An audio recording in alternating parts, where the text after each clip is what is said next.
আমাকে গৌসিয়া কমিটির আমি খেদমতদার হিসেবে বলুন, আমি হাজার হাজার মানুষ থেকে জামিয়ার জন্য আঞ্জুমানের জন্য হাজার হাজার রিয়াল কালেকশন করতেছি, এটা বলুক, বা আমি বড় ধরনের একটা ডোনেশন দিচ্ছি সেটা বলুক, আমি গৌসিয়া কমিটির জন্য প্রত্যন্ত অঞ্চলে দৌড়াদৌড়ি করতেছি, সময় দিচ্ছি, সেটা মানুষের আমাকে বলুক।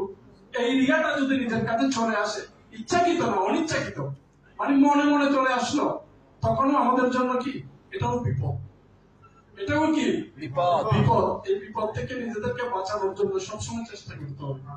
যদি আমাদের মনের মধ্যে হিংসা চলে আসে, তিনটা জিনিস মানুষকে ধ্বংস করে: লোভ, হিংসা এবং অহংকার। আর তরিকতের সফল কাম হওয়ার জন্য এই তিনটা জিনিস সর্বপ্রথম বাধা। যে লোভ, হিংসা এবং অহংকার, এই তিনটা জিনিস থেকে নিজেকে পরহেজ করতে পারবে, দূরে রাখতে পারবে, সে তরিকতে সফল হতে পারবে। তো মনে করতে হবে তরিকতে আমার হুজুর কেবলার হাতে বায়াত হয়েছেন আহলে সুন্নাত ওয়াল জামাতের যত অনুসারী রয়েছে, সবাই আমার ভাই, সবাই আমার ভাই।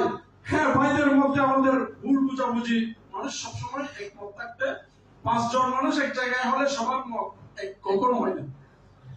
যদিও বা তর্কের হাতিরে, যুক্তির হাতিরে, পরিস্থিতির হাতিরে মানুষ একটা রায় দেয়, কিন্তু তারপরেও ভিন্ন একটা মনে মনে মত থেকে যায়। এই জন্য একমত হতে পারবেন, এটা স্বাভাবিক। সেটা কার হবে? পীর মুর্শিদের।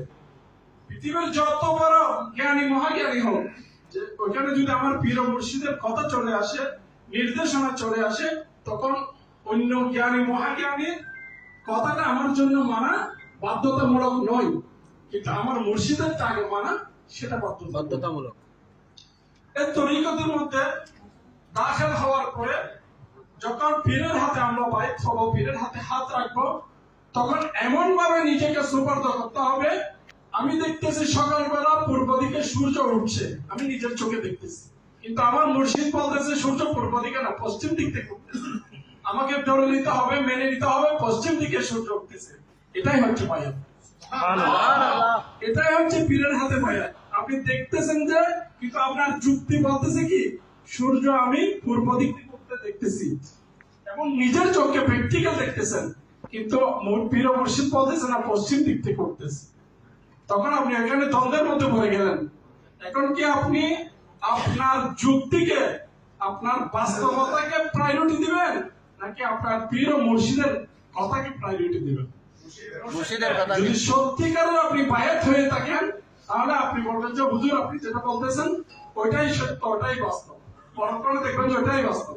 এটার নাম হচ্ছে বায়াত, এটার নাম হচ্ছে কি বায়াত।